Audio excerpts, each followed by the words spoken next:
तारीख 2 जून 2025। मेघालय की सोहरा पहाड़ियों में वेई सोडोंग झरने के पास सन्नाटा पसरा था। तभी आसमान में एक ड्रोन मंडराने लगता है। एनडीआरएफ और मेघालय पुलिस की टीम उस 400 फुट गहरी खाई की तरफ देख रही थी जहां इंसान का जाना नामुमकिन था।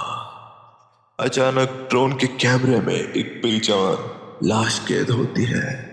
लाश इतनी सड़ी गली अवस्था में थी कि उसे पहचानना मुश्किल था, लेकिन दाहिने हाथ पर बना एक टैटू और कलाई पर बंधी स्मार्ट वॉच चिल्ला चिल्ला कर कह रही थी कि ये वही बदनसीब राजा रघुवंशी की है जिसे पूरी दुनिया पिछले 10 दिनों से तलाश रही थी।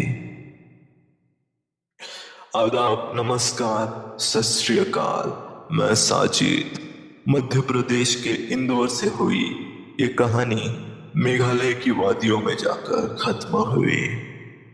ये कहानी है एक ऐसे धोखे की जहां 7 फेरों की कस्में खाई तो गई थी, लेकिन वो कस्में सिर्फ खून बहाने का एक बहाना थी।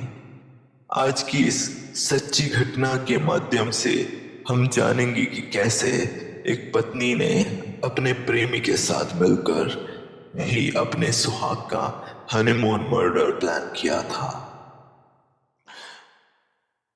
बैक स्टोरी, प्यार और साजिश का आगाज।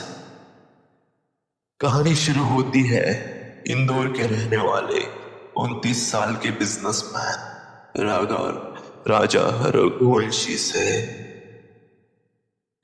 11 मई 2025 को राजा की शादी 24 साल की सोनम से होती है।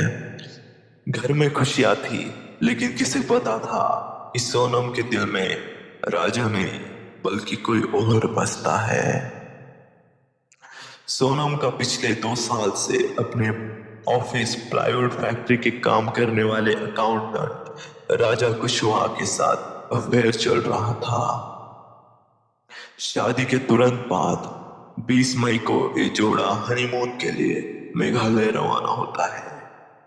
राजा खुश था कि वो अपनी जिंदगी की नई शुरुआत कर रहा है, लेकिन ये नहीं जानता था कि उसके साथ साई की तरह मौत भी चल रही है।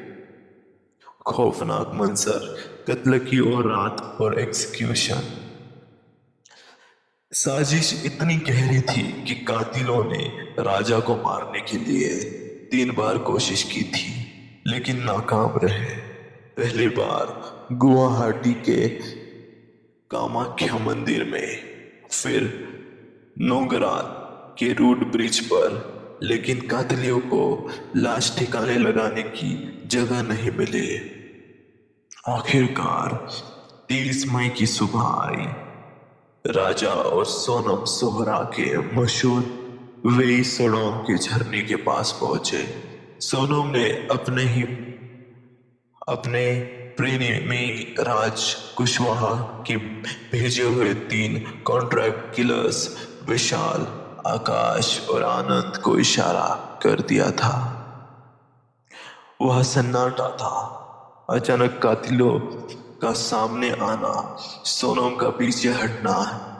इससे पहले कि राजा कुछ समझ पाता, विशाल ने दाओ यानी कि मछली काटने वाला बड़ा चाकू या फिर कुल्हाड़ी से राजा के सिर पर 2 जबरदस्त वार किए।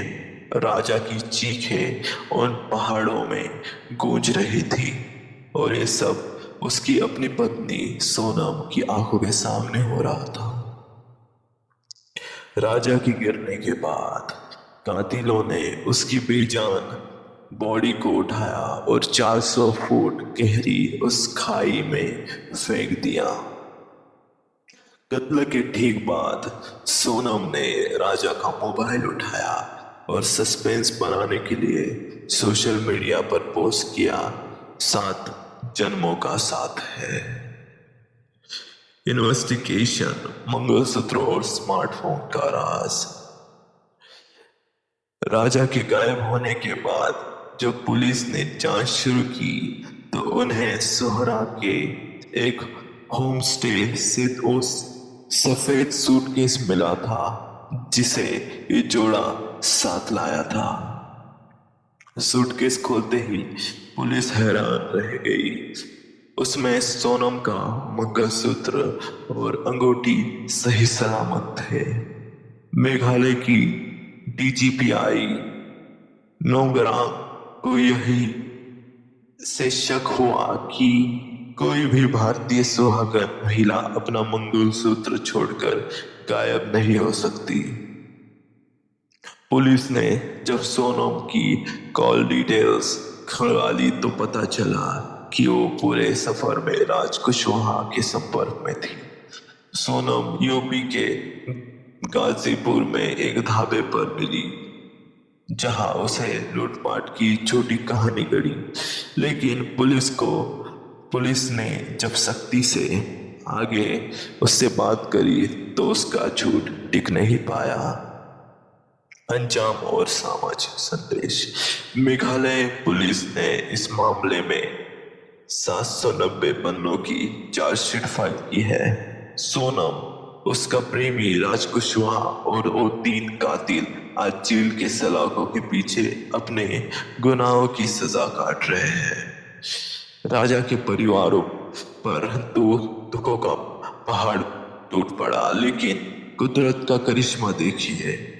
जिस दिन राजा की बरसी थी उसी दिन उसके बड़े भाई के घर उस बेटा पैदा हुआ। परिवार ने घर के बाहर गुब्बारे लगाए और बोर्ड पर लिखा राजा इज बैक।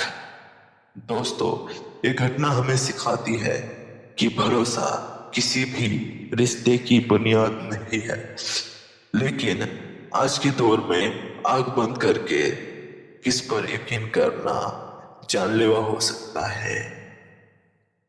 समाज में बढ़ती ऐसी घटनाएं हमें सचेत करने की चेतावनी देती है।